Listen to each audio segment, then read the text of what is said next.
All right, good evening, everybody. Such a nice energy tonight. Woohoo! All right, well, welcome to Products. Yeah, exactly. Thank you. Welcome to Products That Count. I'm Andrea. I run the New York City chapter, and I also, as my day job, am the VP of Product and Engineering at One Kings Lane. Hopefully you've heard of us. We're just a small home decor company. If you haven't, check us out, onekingslane.com. All right, well, how many of you here have heard about Products That Count before you signed up to get your ticket? Or have been to one of our events before? Not too bad, all right. So let me tell you a little bit about Products That Count. So we are a community of about, I would say, 17,000 strong now, which is pretty and growing, of product managers, entrepreneurs, many people in the tech industry.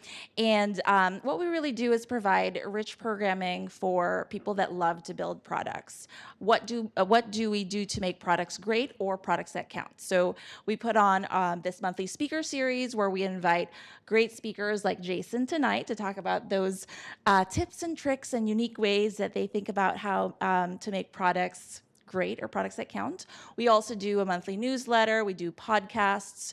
And we've also started doing exec salons. Before I turn it over to Jason, I just also want to say thank you to DigitalOcean, this amazing space, for hosting us every month, the food, the drinks. So let's just give them a hand. Where's Mo? Mo over there, sitting there. Thank you, Mo.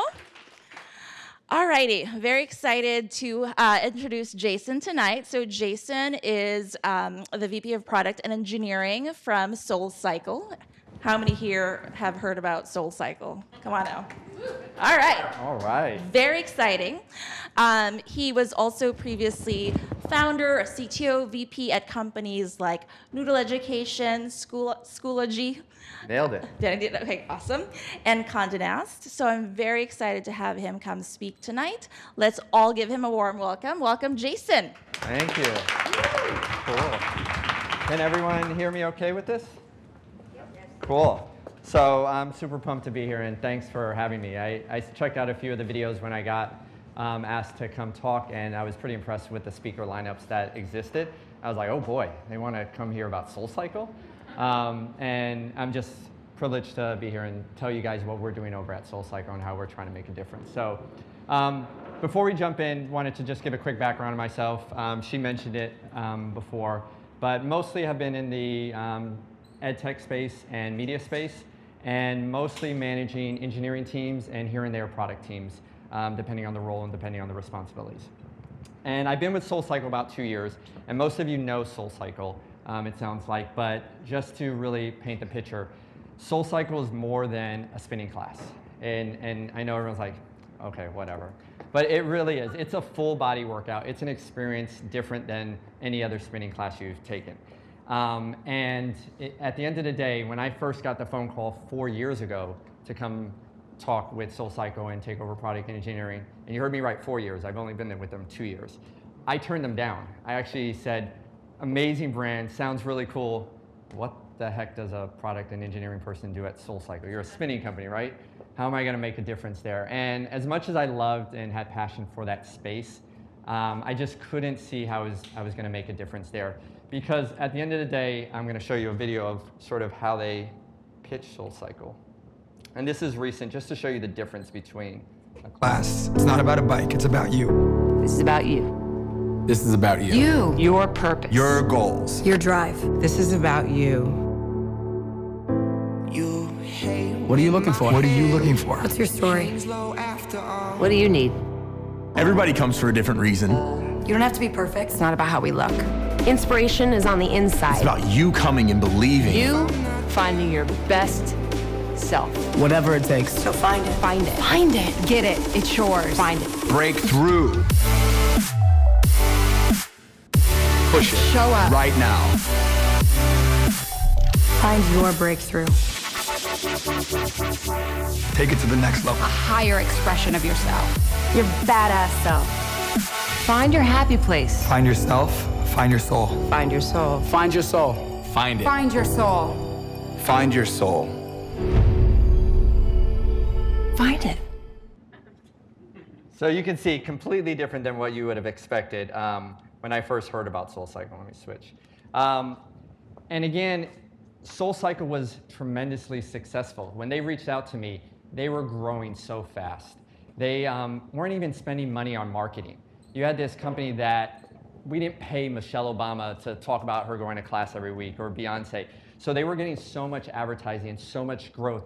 Anything they did, feature-wise, on the site or in the studio, the numbers went like this. And in some ways, that is one of the reasons I'm here to talk, is how do you create a product and engineering organization, a company where they're sort of nailing it the whole way in spite of putting effort into product and engineering. And the reason is, in their world, the magic happened in the classroom. You saw that video. That's where the breakthroughs happened. But yet, product and engineering played a huge role in making sure we got you into the classroom. We sort of owned the conversation before and after the class. And there were tons of technology that existed to make SoulCycle work. 88 plus studios across 2 different countries, tons of regions, different currencies. We're talking iOS apps, CRMs, CMSs, POSs, you name it, just to make this work. But yet, product and engineering was sort of a second-class citizen when it was all said and done. So it was one of the reasons, after 2 years, getting really excited about the potential and the opportunity, because I realized they weren't leveraging it and maximizing the opportunity, that I re-engaged 2 years later, joined SoulCycle. And that's kind of what leads me into the talk, is how did me and my team, because it definitely wasn't me alone, start to influence culture and change in the product and engineering organization. And we started off really focusing on 3 areas, and that's what I wanted to talk about. It was really talent, bringing the right people in that can make a difference, pretty obvious. Data, using data to show a company that even when things are going well, how we're still missing tons of opportunity and how there's still decision making that we need to make. And then process. It was, as most people talk about in their environments, it was sort of like the Wild Wild West. Things were moving very quickly. We partnered with agencies. We were standing up platforms that didn't integrate. They were moving as quick as they could to get things up and running, and there was very little process to sort of enforce that. So jumping into talent, and I have a few people here, so if you see people in pictures, that's Mark sitting somewhere right there. Thank you for Mark for coming by. So what does it mean, talent? Everyone knows they need to hire people. In our world, it was interesting. We needed to hire people that had a different mindset. Our world really came from execution. People were throwing projects at us, and essentially the product and engineering team was an execution team. They didn't ask questions. They didn't figure out necessarily the best way to build it. It was how quickly can we stand something up? How quickly can we get a feature out there? So we needed to start thinking about different ways to bring different types of talent in there. The issue, like I said, when I met them 4 years ago, is how do you get candidates through the door at SoulCycle who are passionate about product and engineering? It's not necessarily the first company that jumps out at you when you're talking to Facebook or you're talking to some other company. You know, SoulCycle generally takes a back seat. And I would talk to people all the time, and they would say, oh, yeah, I've heard of SoulCycle. It's a spinning company, right? Or that's going to be a fad. It's going to disappear in a few years. And sort of, I love the classes. I take them all the time, but no, I'm not interested in working there. So we spent a decent amount of time literally selling before we interviewed. And it was one of the techniques that we did was we started to realize we were trying to bring a few candidates in and interview them. In some ways, we had to stop that. We had to really paint this picture of, guys, you don't realize what's under the hood at SoulCycle. And then walk them through the amount of technology. I would give studio tours, and I would take them behind the studio and show what they were using to manage a check-in process. I would show them the app. I would show them all the different opportunities that existed, and all of a sudden their eyes would open like, holy crap, there's a lot of platforms. There's a lot of technologies powering these 88 studios, and they started to see, wow, there is an opportunity. And we started to get some interest and get people through the door. The next piece was, again, we were trying to raise the level of talent. That's a peanut butter and jelly sandwich, and I'll explain that. So when you think about hiring product people and you think about what we had on staff, we had a lot of project managers. And we had a lot of people who were really good at executing, following timelines, taking some feature that was described, saying, we want to build this, and they're off to the races and build it.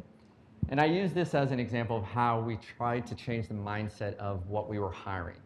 And as I brought in product managers, I would ask them a simple question. We'd go through this exercise. There was also a time I could act like I was the CEO and say, I'm the CEO of a company, and I'm asking for a feature. And I would say, I want a peanut butter and jelly sandwich. What questions do you have? Tell me what you need to know to execute on this. And the project managers delivered me the best peanut butter and jelly sandwich you can imagine. Crunchy, smooth peanut butter, bread cut in half, whiter wheat, and they did an amazing job delivering exactly what I asked. That's not what I wanted. I needed someone to come in and say, why? What are you trying to do? And the product managers very quickly, within a few questions, got to that point. And they started to realize, oh, for the purposes of this exercise, you're trying to put on a catered event. And all of a sudden, the conversation changed to, oh, do we need drinks? What type of audience is coming? Are you going to put on this event more than once? Is this a repeatable process? And you start to see the churning, and you realize that's the person I need that's going to sit in these meetings. So when they say, hey, we should build this cool 1+1 feature, they can say, why? Because so many times we're given a solution to a problem. And what we want to know is, what's the problem? Like, let us help you solve that problem. So we spent a lot of time employing a peanut butter and jelly sandwich type scenario. And there's many different ways you can do that. But so getting people through the door and then finding the right people. Once we started that flow, a big piece of SoulCycle is how to structure our team. As I mentioned before, there was tons of applications, tons of software involved.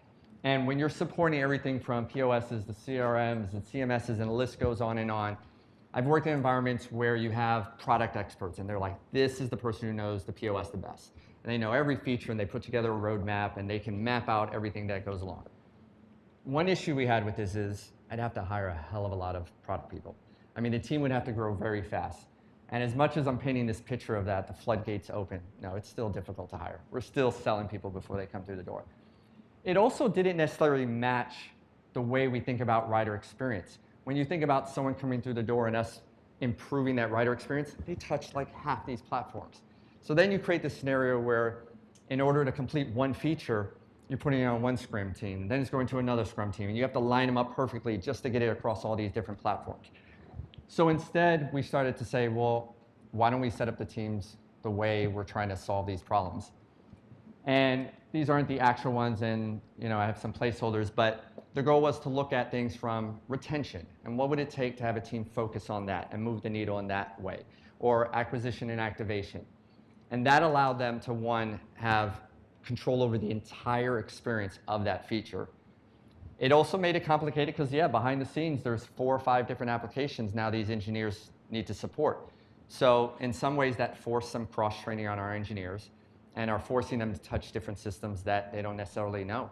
For instance, in SoulCycle world, we outsource our iOS app, which means anytime we're doing something, you think about something as simple as retention, that it means we're working with a third-party company. So there are some complications behind the scenes, but at least the product and the engineering leads can own a project from beginning to end and take real ownership. So you line up your teams across that. And then we had some cross-cutting teams like analytics and other DevOps and so on and so forth. What's interesting about analytics is when I started there, and this is sort of proof of how SoulCycle was doing really well, and in some ways a little blind, there was no analytics team. I remember coming on board and you're running a product team and you start to ask questions and no one can answer it. And we had one person who was like running SQL queries and pulling up reports and doing everything, but the bottom line is it wasn't a thing. And it was one of the first changes we made. We actually created an analytics department. And that's a good way to go through our second section, which was, again, happening in parallel. So imagine talent, data, and process. We're all sort of moving along at the same time. But we needed to focus on data. In order to have conversations with the team and explain why we should work on a feature over another feature, you need to have this in your back pocket. It was just huge in the conversations. The funny thing about when I came on board, it began because we didn't have people necessarily focused on data. This was the common theme that I got. Oh, we don't have any data. It doesn't exist, so we kind of have to make it up.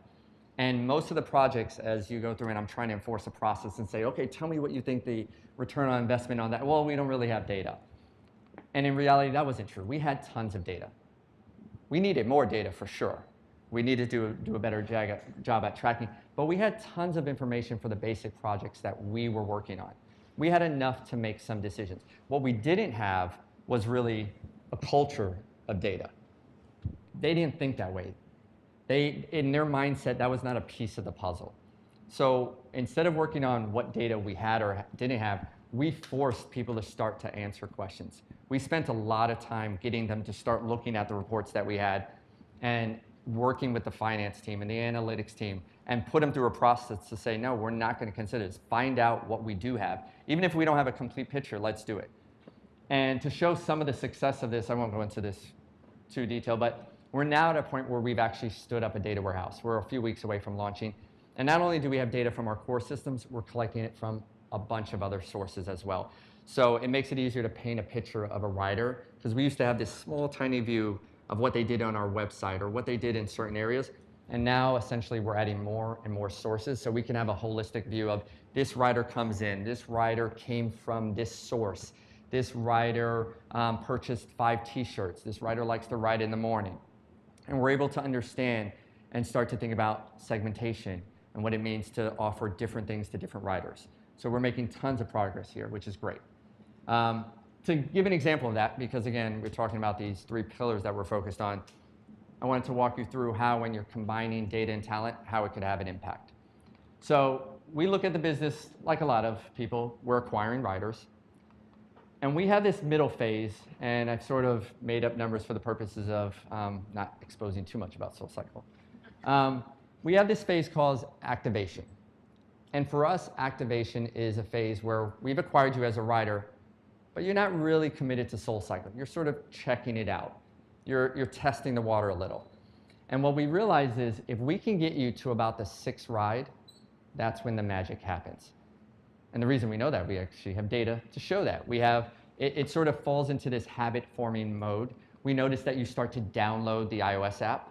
And by the way, when you download the iOS app, about 75% of all our class bookings right now happen through our iOS app. They're much more valuable on our iOS app. So a lot of stuff happens post that 6th ride. So that's a big goal for us. And then they fall into sort of this retention stage where, again, they fall into different segments of how often they ride. And we love all types of rider, the once a week, the once a month. Everyone's different. And our goal is to understand, are there opportunities to push them up? For the purposes of this, though, I wanted to focus on that activation phase. Because this was an opportunity where we threw product people and data at a problem and came up with an interesting solution. So those first 6 rides. Again, what we realized very quickly was we were throwing people through this funnel, and you can see at the end of the day, about 1 in 5 riders were staying on board with us. Everyone gets super excited. We have this cool data. Now we can see that. You got people, great, we know the problem. They jump at it. They're like, great, start emailing them after the first ride. Offer this, do this. And you have all these people thinking, great, we have this amazing data. We're focused on the right problem, but we're not seeing any result. Combine that with a product team. The product team did something that was crazy, something that was super innovative. They talked to the rider. Shocking. And it's funny, what I love about SoulCycle is we have 88 studios and we have 88 playgrounds, and literally our headquarters is connected to the West Village studio. So we can literally launch something, or we can just walk right upstairs and talk to our riders. So our product team talked to the riders, and there were all these different themes. Oh, you know, this isn't for me, or I hated the music, or I didn't like this, or it was fun, but it's too expensive, and all these different categories. But there was one trend that kept popping up.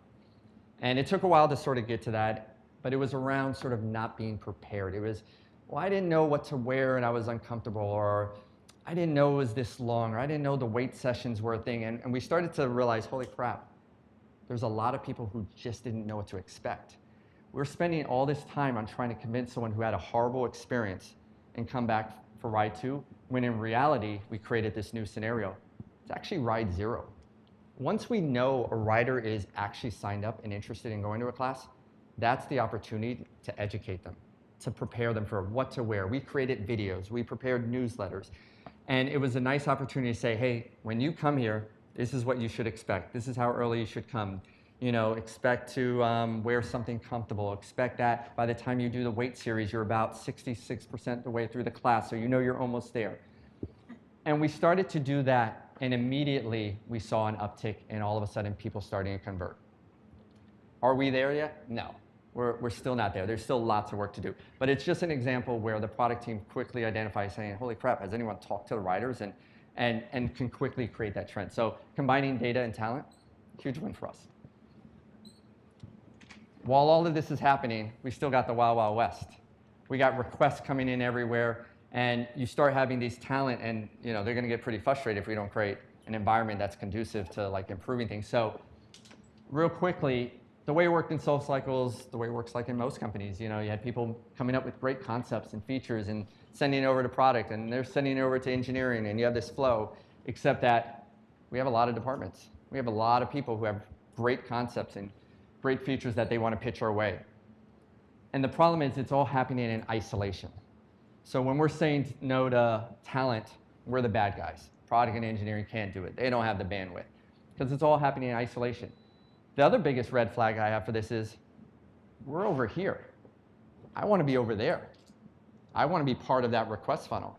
We're just as critical to that request process as possible. So again, combining data, combining talent, and introducing process, we moved ourselves there. And we forced the process that says, no, we have data. You need to work with the different departments. And this caused a whole slew of things. It forced someone in marketing who wanted to create this feature to say, oh, you mean I have to go talk to finance? I have to go get the numbers from them? Oh, I have to go now talk to product and engineering and get an estimate on what this cost? And all of a sudden you have departments talking to each other. It's crazy. And they're working together to put these business cases. And because of the org change and how we were splitting up our team, it also allowed us to understand where projects should funnel to, which means now I'm not prioritizing 20 projects. It's going down to 5. And the list is a little bit smaller. It's a little bit more reasonable. It makes it easier for that team to say, okay, our goal is to move a number on retention, 2 to 3, making it up, 2% to 3%. And we have 5 projects in our queue. What do we think is the best thing? How do we move that needle the most? And now it's a lot more manageable to have that prioritization, have that roadmap before product and engineering work on it. So you combine that all together. Here's, this was actually a week ago. And what I love about this picture, and it was literally a week ago, we're planning 3rd and 4th quarter, and thankfully you guys can't see any of that. That's good. I don't want to expose too much. But there's one product person in this picture. And the reason that's kind of critical is these are all different departments fighting for their projects. It's for the first time, it's not me saying, no, I can't do that, because no, they're having to defend their projects to each other. So right away, we're not the bad guys anymore. Right away, they have to do their homework and they have to prepare. No throwing over the fence and saying, can I have this project? The other thing is transparency. Now the other departments understand why that person thinks that project's so important. The other big thing that came out of this for me, and that was huge for Mark and some of the other people I have for my team, is we had over 20 projects on what's called a kill or parking list. That was huge for us. There were 20 projects where we said, you know what, based on numbers, based on priorities, we actually shouldn't, we get it. That should go in the parking lot. That was a huge win. That normally never happens. And again, the goal of all of this was just to provide transparency, bring everyone together so that they understand why decisions are being made. We're not there yet. I'm painting a really great picture. We're still not there. We're still working through all of that. Imagine all 3 of those levers going all at once simultaneously because we're bouncing back and forth. But this is sort of my funny slide. When you combine all 3 together, this is how sort of we feel as it relates to SoulCycle. It's like, yes, we're making progress. Everyone understands. So what's next for us? What do we have to focus on? Like I said, we're still not there. This was actually, I want to say this was yesterday. Real-time decks, man. This was, again, us planning ahead. This is, again, a picture of everyone in a room looking at analytics, discussing investments, estimates, getting feedback from all these boards are actually writer feedbacks. This was from a huge survey that we got. So all of a sudden, talking to writers is just a regular thing for us. We're doing it on a regular basis. And our writers love to give us feedback. That's a crazy thing. I mean, we send out surveys and sometimes get upwards of 80 to 85 response rates on our surveys. It's awesome. They want to give us information. So we're continuously working on our process. And that's something that we will probably forever do. Another thing we're doing as far as product goes is we're expanding. We're, like I mentioned, in 88 studios across 2 countries right now. We have London coming up next year, and London could potentially be our 2nd or 3rd largest market. We have earmarked almost 12 studios targeted there. And when you think about expanding, again, with this brick and mortar and digital aspect, it's more difficult than people realize as it relates to currency and the POS and GDPR And even the physical studio and how we lay it out. Like we've done some testing in London and we realized, holy crap, you can't open a London studio unless it's with a coffee shop or a smoothie shop. That's just what people expect. It's in the studio. We needed more showers.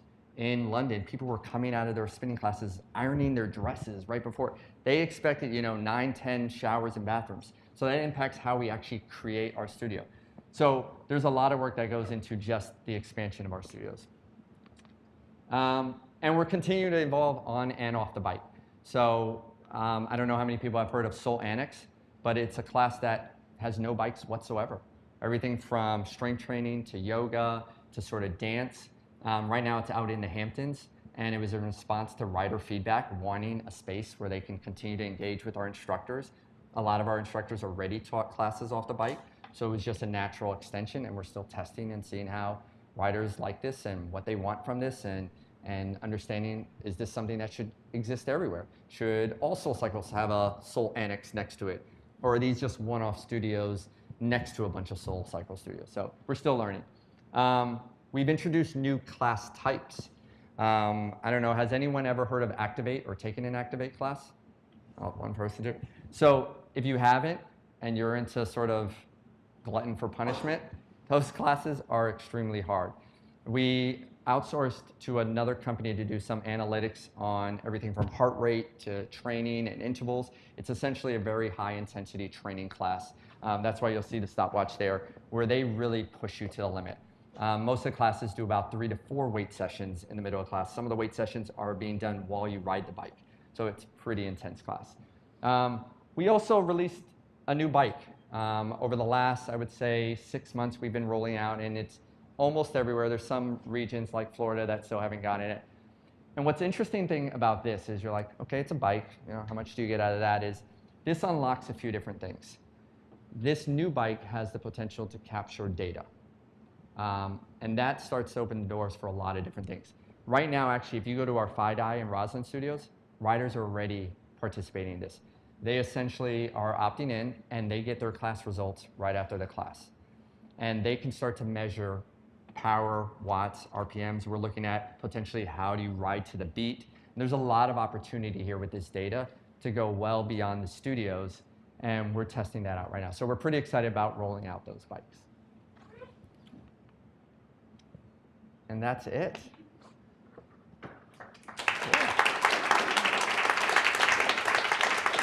We're going to be taking questions. Yeah. Hold on, sorry, I'll get the mic. Yeah. Wow, this was so good. Thank you so much. Oh, thank so you. I started a similar role, food, so not direct competitor, but I'm facing the same issue with culture of data, processes being thrown, a lot of projects. How would you recommend getting people to feel inspired to start that customer feedback, to have this feedback loop that touches all aspects of the company, not just my team or your team? Sure. So customer feedback specifically? So I think one of the things that we did initially was there's sort of different levels of customer feedback. We did your basic sort of send out an email and sort of understand that feedback. And then what we started to do is pay a third-party company to start to talk to our riders and bring them in. What we did personally is we actually did that completely separate from SoulCycle. We said, hey, this is what we're looking to understand, and this is the investment. And what they did is they ran that completely on their own. Even when you watch the videos, you'll see them say, hey, be completely honest. We don't work for SoulCycle. You can be as honest as you want. And the reason we did that is, again, you still need to get approval for that budget, was informally some of the product people started to run their own user studies and start to show the value of that. We work with a company called Prolific in Brooklyn that would record them, and they didn't necessarily have to go through the approval process like the other stuff. So we sort of got as scrappy as we can to get some anecdotal data, presented it, and then they started seeing the value of it. And it's sort of that back and forth. It's like, okay, maybe spend a little bit more money on this. Okay, now spend more money. To the point where one of the slides I showed where we were all in a room, that was the culmination of about a 3 month probably effort where they stayed with these riders over a period of time to understand sort of that onboarding, that acquisition, understand what it took for them. So I think the big takeaway for us was sometimes you just got to get scrappy, even if it's talking to 1 or 2 people and saying, hey, look at what we discovered, and then sort of testing it, saying, are they interested? Do you want more? maybe I need a little bit more investment. And we started literally with gift cards, $20 gift card, then free classes, then paying companies. So a little bit of that. So it was scaled up. Cool. Thank you. No problem. Awesome. Thanks for that presentation, Jay. It was awesome and Oh, really helpful to kind of see how you laid out all the pieces. So my question is, as of today, I guess it was announced that you guys just launched a digital division. I would love to hear kind of how you envision kind of now this new group factoring into all of these different pieces you've laid out.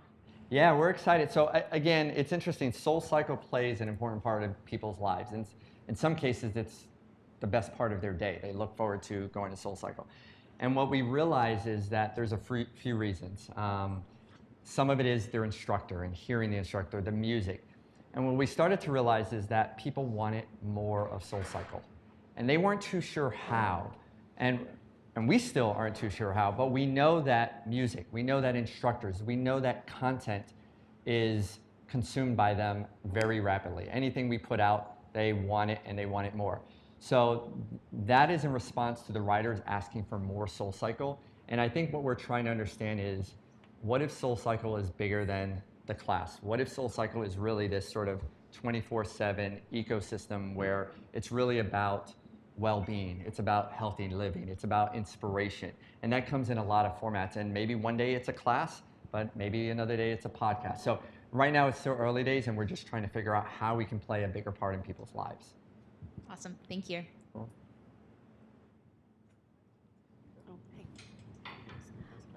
Hi, so I'm really interested to hear about the decision-making process around the new metric-enabled bike.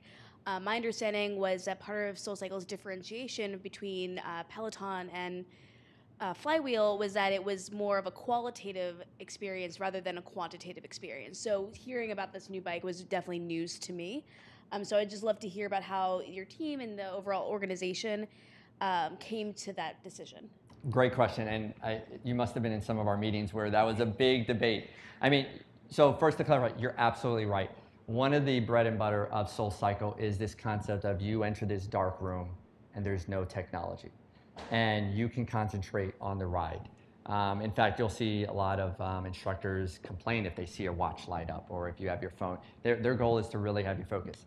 What's interesting to think about the bike data is there's two parts that I answer is, one is, we don't plan to change the in-class experience. So the goal isn't to put up a leaderboard or to show metrics. We still want that in-class experience to be without technology, almost invisible technology. So when we talk about collecting data, we're literally collecting it. We're not displaying it for them. We're not letting you see what other people in the class are doing. This is truly about you and yourself, and it's an opt-in sort of metric. The other thing we realize is that SoulCycle is growing so fast. In early days, I would say a lot of our riders were very adverse to hearing about data. They just did not want any part of it.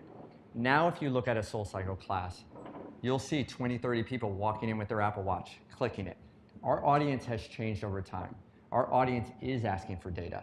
But again, they're not asking for a leaderboard, they're not asking to be pushed. So what ended up happening is we've surveyed a lot of our riders and we start to understand, so going to the process, how do they currently track their fitness goals? And everything from understanding, oh, they use Strava or Runkeeper, and they have an Apple Watch. Some care about heart rate. So we started to survey which ones care, which ones don't, which ones are begging for it, which ones ride Flywheel, Peloton.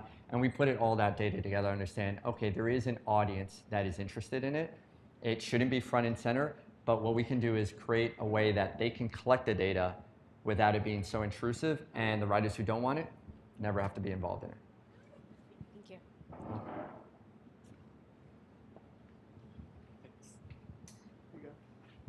Thank you. So, wonderful talk. It sounds like you entered an environment where product was essentially a services organization to other groups within the company. Yet, I imagine SoulCycle, before you came in, felt they did have a product, and that product was those classes and the experience and all that. But now, as you're kind of like, product is eating the company, I don't know, in a way, it's like you sort of, product becomes the entire experience.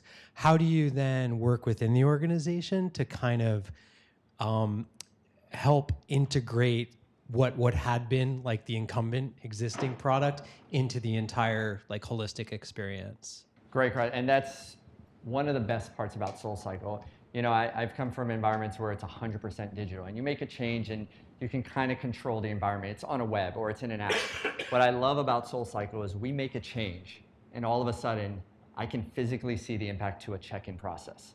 I can physically see the impact to the front desk and how they have to manage certain things. So the quick answer is we are now creating cross-departmental teams where every change and every feature, we have to understand what's the marketing impact, or how are we going to market? What's the front desk studio impact? What does that mean? Is that more work for them? Does that make it easier for them to focus on the rider? So a lot of the changes we're making now in the product team aren't isolated to what change am I making on a website. It's how am I impacting the rider experience.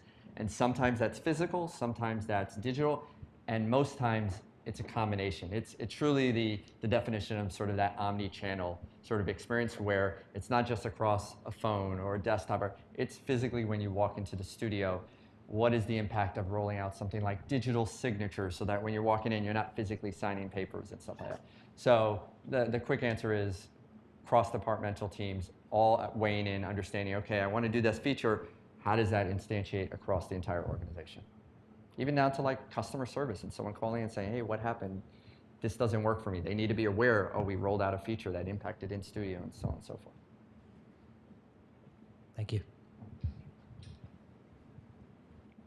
Hi, sorry, great. Sorry, yeah, surprised you. So great talk. I'm actually a data scientist, and I've just moved into your kind of realm, and very different industry, but thought it was very interesting. And my question is, when you're looking at a market, let's like London, for example, just selfishly, you need to come there sooner, by the way. You don't have any data, you don't have any riders you can talk to. How do you decide how you approach that market? Do you just approach it with the same formula that you've perfected here, or do you do some research? No, it's a great question as well. I mean, these are all good questions. I think SoulCycle traditionally, and we found this out in Canada, typically did approach things with sort of, this is the formula. This is how you roll out a studio. Canada was a good eye-opening experience where we realized, oh crap, it's slightly different. They have different needs. They have different expectations. So as we think about London, the first thing is we are hoping that there will be a slightly different experience. Maybe not in the actual ride and that core product, but how people register, how people check in, their expectations of maybe post-ride follow-ups, everything from emails to just things that they have. So we are looking at what it means to take product of SoulCycle and put it in London, not say, here's a cookie cutter solution. And then second of all, our CEO and some of our senior memberships of our team have spent a lot of time in London. We've probably taken every other spinning class you could imagine there. So we understand what the general market looks like. We understand what the bar of entry is. We understand what some studios do well and some don't.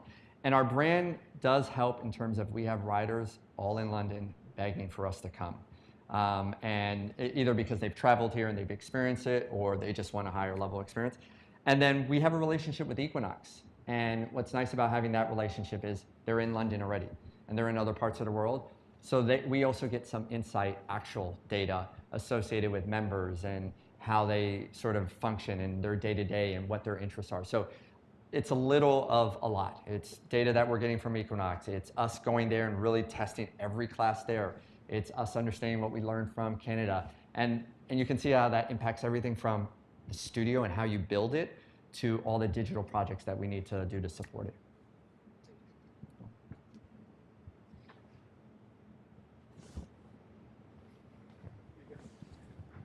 Hi, great presentation. Oh, thanks. So how were you able to convince executive management, or justify or validate the expenditure for your version of big data and gathering, the metrics and analytics to really drive the product? And was there an expectation from them that you needed to kind of quantify or monetize? Did they expect ROI from that analysis, the metrics and analytics, and taking advantage of big data and turn it into a recursive loop, when it ultimately means what the net margin is and how you were able to kind of justify that expenditure? Great question. This I don't have a good answer for because I'm going to tell the truth. It's funny. the reason we got approval was actually pain. There were questions they were asking that based on how we currently manage data, and I described this world where we had access to certain pieces of data, there's all these different sources, and that we couldn't answer the true picture of the holistic view of a rider. So in some way, we got them and we taught them to ask these questions, and we trained them to say, we want this, and we hit a wall where we're like, crap, we can't answer them. Like, why not? And we started to explain sort of the value of that initiative. And really the data warehouse for us is step 0. Because you're right, the goal is once we have all these sources of data, once we understand segmentation, what the riders look like, how does that feed back into SoulCycle and impact the rider experience? Whether it's because you're in London and you should see something different, to we know which instructors we should recommend because they convert first-time riders. So taking that data and feeding it back into the ecosystem is the goal. But the reason we were able to get approval is pain. They asked some tough questions that at the end of the day, the cost to try and give that answer was too difficult. And our solution was, if you invest here, we can start answering those questions. We're still not at the point of that sort of full cycle and what the return on investment would be there, but we at least got the investment to start that process. Right. So sometimes pain is good. Hi, great talk. I have so many questions, but I'm actually really curious. I think I have kind of a two-part question. So the first part is around how to hire engineering for kind of a mission-oriented company that is at the forefront a fitness company, but secondarily a tech company. And within that, like how to make the decision to outsource certain parts of your hiring as opposed to internally build and avoid the kind of like built here syndrome that I think a lot of teams feel. Again, great question. And it's funny, I have our senior director of engineering as well, who him and I have discussed this regularly. And at some point early in that process when I brought Mark on and we discussed, at the end of the day, you saw these different products and features, and we could hire hundreds of engineers. And we realized we have to come up with a strategy. What is SoulCycle product and engineering? What should it actually be? And so our strategy, so the answer to sort of the second part, in terms of the way we think is, data is core to what we do. And if you look at all the different platforms we're gonna need to integrate with, we're just not gonna be able, I can't staff the perfect e-com team, the perfect CMS team. So what we needed to figure out is if data and services is gonna be where we play the most in, that's gonna be the biggest investment. I wanna have the strongest understanding of our own data. I wanna have the strongest service level team so that we're able to provide APIs or endpoints and integrate with other companies and partners. And then there's probably a few items that I want to own end-to-end because it's IP to us. Maybe it's booking and reservations. And sort of that was the groundwork where that's where we wanted to staff. And what that meant was when we talk about CMS or we talk about certain things that support the brand, maybe we shouldn't invest in hire engineers on that. Maybe that's an opportunity to say, let's outsource that. Let's talk to an agency. So we have this grid that sort of describes our team where it's very heavily weighted to sort of the service team and data. And then you start seeing it skew out where there's partnerships, and the partnerships come in two forms. We have an offshore team that we extend. They're all same time zone. We do Dominican Republic and Argentina because we want the same time zone and it's easier. And that's sort of for this little flex. They work the same hours we do. They're on our Scrum teams, and it allows us to scale the teams up and down quickly. Then we sort of have the one-off SOWs. And this is if we need to stand up something, it's a special skill set that we don't have. We're spinning up a new kiosk machine in the studio. Again, I want to provide the endpoints. I'm not going to train or hire kiosk developers. We'll hire the best in that industry. And then there's potentially longer term retainers where we say, you know what? I'm never going to manage my kiosk machines. Again, I'll manage the data, I'll manage the input, but this is going to be our partner. And they're going to help us to continue to innovate that, and that's their expertise. And as kiosk machines change, and whether it's facial recognition, they're going to continue to innovate for us. So we kind of look at it along that spectrum is what do we want to own? Data, services, knowing we're going to have to integrate with a lot of products. And then where do we want to staff around that? And that's where we came up with that hybrid of full-time, sort of team extension, and then sort of full-blown agency. And remind me the first question about hiring around that. Yeah. Like fitness first, tech second. Absolutely. So the funny thing about that is I remember talking to our recruiting department when I first started, and they would, we have a process that when you interview, we comp you a class and we encourage you to go riding and so on and so forth. And almost every department in the company loved that. People were coming in, like every department. If you want to work in marketing, people were killing to come to SoulCycle. A lot of our engineers did not care about writing. They're like, sure, I'll take a free class, but are you using React or native? So they didn't care about that. So we adjusted our hiring process for that. And at the end of the day, we talked about the problems that we're trying to solve and the impact we're having on people's lives. People did resonate with, at the end of the day, someone is sick, someone went through a divorce, and they're using SoulCycle to get through that experience. That resonated, that went beyond technology, and they knew, okay, I can play a role in here, and I understand now. I joked that video that says it's not about the bike. It really wasn't about the bike. We're a hospitality company. The bike just happened to be sort of the weapon of choice, but it could have been anything. And so once we separate that and get them to realize that it's not actually about that bike, it's about that service we're trying to provide, that hospitality, and the impact we're having on people's lives, usually people can connect and understand that. I would say with our team, 50% of them are pretty active riders. The other 50%, maybe once in a while, this doesn't add up to 100, and then another 10% maybe don't ride at all. So it's a mixed group, but they all connect with kind of the mission statement of the lives we're impacting, and they're also excited about some of the technology challenges we have. One more thing another thing I forgot to mention, engineers get excited about problems. A great problem that a lot of people don't know we have is our Monday booking window. So for those who don't know, every week, SoulCycle releases their class schedule, Monday, 12 o'clock. There's literally t-shirts that say, don't talk to me, it's 12 o'clock. It's like a thing. And you go online and you try and book your class. And literally the top classes sell out in about a 10th of a second, pretty quickly, the top classes. If you pick the wrong bike, you're not getting in the class, you can't recover. It's basically Ticketmaster for us every Monday. That's a cool problem to solve. And when I first started and when Mark first started, that was not necessarily a solved problem. We're talking war rooms and fingers crossed and toes, please stay upside. So when you talk to them about real problems like that, that also gets them excited. So it's really just abstracting. Again, it's not about the bike. Look at these problems we're trying to solve and help us solve them. And that makes them excited. Yeah, so kind of also a two-part question here, but with the rise and obviously the fitness market being super saturated, you guys obviously have a high quality pool of data from a retention standpoint. How has that informed your pricing model?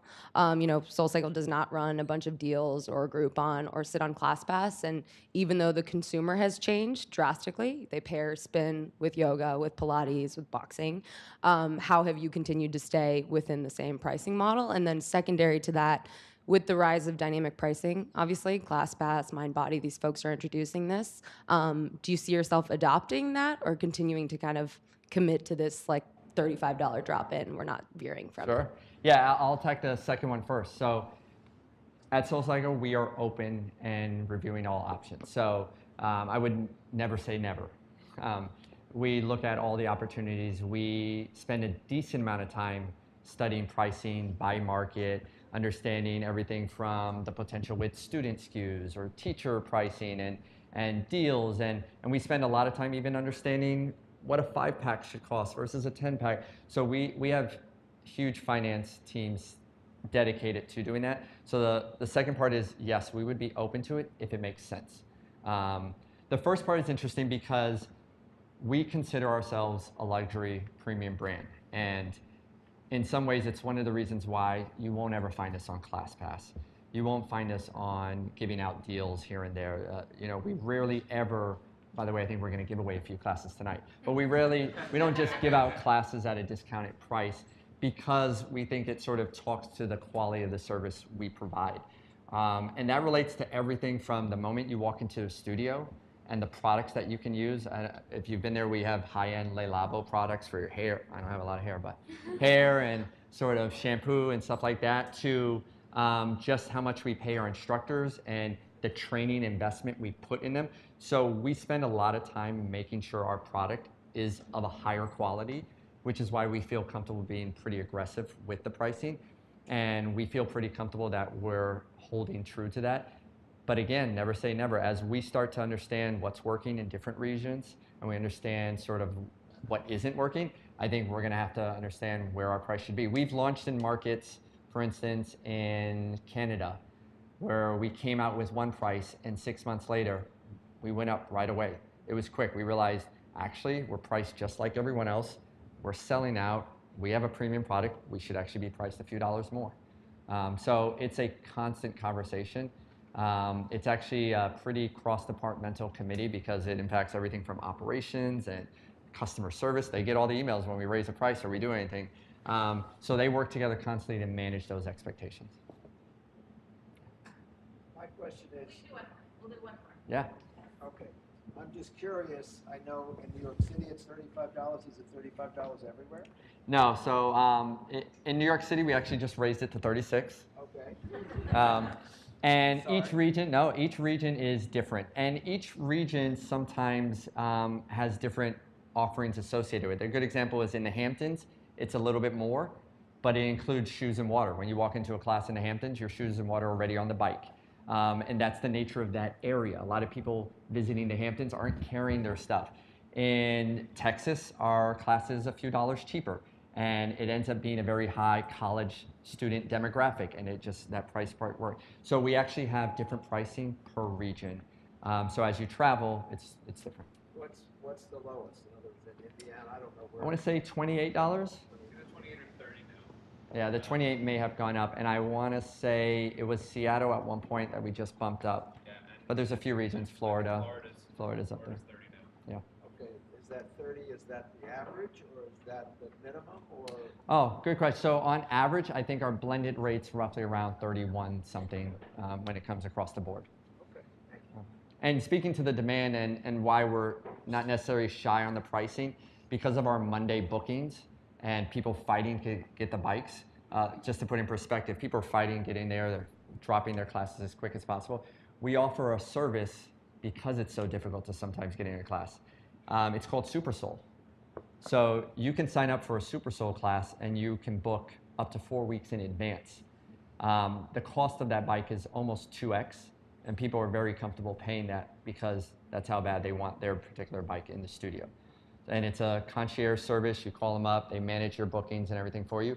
So that's why we feel pretty confident holding true to our brand and sort of the price match, because we have classes, for instance, in the Hamptons where the entire class is sold out with Super Souls, so roughly $80 a bike. And then there's about 100 plus people of Super Souls that couldn't even get into that class, just to put it in perspective. All right. Well, thank you so much, Jason.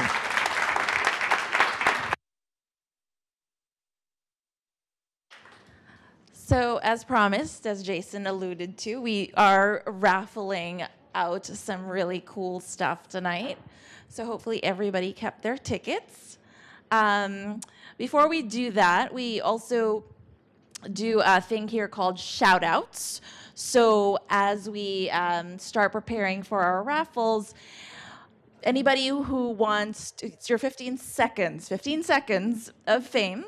If you are hiring or if you are looking for a gig, hold on. If you're hiring, looking for a gig, you have a product that you want to share, maybe you need to beta test it, just come on up and tell us about it, 15 seconds. So just line up. In the meantime, just please line up. In the meantime, I do have two quick things that I want to share before we start the raffle and also do some shout outs. One is that hopefully you enjoyed this talk. We are all product people, and we love feedback. So in your email, you should be getting a short survey. I ask that you please take a minute to fill it out because it really helps us make the programming better. It helps our speakers get better. We also have like a mini contest. Jason doesn't know this yet, but mini contest where we measure NPS. Our NPS typically is 50, so each speaker gets that. And so Jason, let's help him be the highest NPS speaker. So do take the survey. We really appreciate it. I know. I didn't want to taint the data. So Next month, we are hosting a really amazing speaker. Her name is Issa Watson. She is an Inc. 30 Under 30 winner. She is the founding CEO of Invested. You guys have been asking for a speaker who is who has an enterprise product. So this is it. And what's really exciting about Invested is that it is an enterprise product, but she applied a lot of consumer principles to it so that she can create a very addictive habit-forming product. So do sign up. Hopefully we'll see you guys next month. All right, let's get to shout-outs really quickly. Does anybody have anything to share? Hiring, looking for a job. Kylie. Yeah, I'll do it. All right. Exactly. Hi, I am part of a female-founded startup. I have also worked front desk at SoulCycle, so I know everything that you're talking about. The back-end product's awesome. I will shout that out. I'm beta testing our product. We're about to launch it. I need to talk to people managers and people that think about their people and care about their talent and how they work. And I want to make sure they understand, so please come talk to me so I can test it out on you so that it makes sense. It's a hard market, I think, to get to people in these jobs. So yeah, I'm super approachable. Come talk to me. Thank you. It's really fun. I've done it, so please talk to Kylie afterwards. Anybody else? All right. Hello, I'm Masha Danilova. I just graduated from Sloan with an MBA, but historically I'm a mechanical engineer. I've spent 5 years at Procter & Gamble in CPG, bringing products to market, very passionate about the product space, trying to shift a little bit towards digital, so I have some experience in web design and app design at this point, so looking for work. Awesome. Well, thank you. Let's make sure you guys talk to her. Anybody else? All right. It is time for that exciting time of the evening. Ronald, would you like to bring the tickets? Let's start with our products that count moleskin notebooks. We're going to ramp it up. Ramp it up. So we have 2 lovely moleskin notebooks. So let's actually have Michelle pick out the first ticket.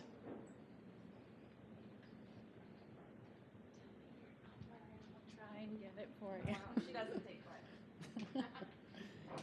Okay, for a moleskin, I hope you're all ready. The first one, come on. 379770.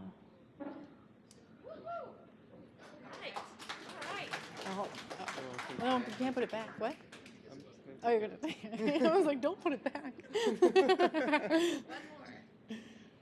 All right. 379768. We have Terrence come up and do the Sammy slipper. So Sammy, the shark, is DigitalOcean's mascot. And so now we are raffling this really awesome, squishy, wonderful pair of slippers. Terrence. Perfect for the warm summer weather, right? I know. I love it. 379790.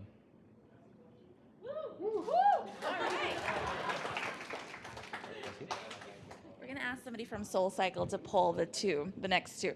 All right, now for the grand finale, Jason and the SoulCycle team have kindly brought us 2 5-pack classes that we're raffling off tonight. So Jason, I don't know if somebody on your team wants to pull the winning numbers, or Jason, you come do it. All right, you're going to have to do it. Okay, cool. Okay, here we go. It's 3. Sorry. 79772. There we go. Maybe I'll read it a little faster next time. One more. It's the lucky last person. Okay. Oh, that was so close. Okay. 379779. Yeah! Yes. Awesome. All right, you guys, thanks so much for coming. There's still pizza, beer, wine. Jason will be here till a few more minutes. We're here till 9 o'clock, so thank you again so much for coming. Make sure you throw your trash and keep DigitalOcean clean. We have receptacles, and hope to see you guys next month. Bye.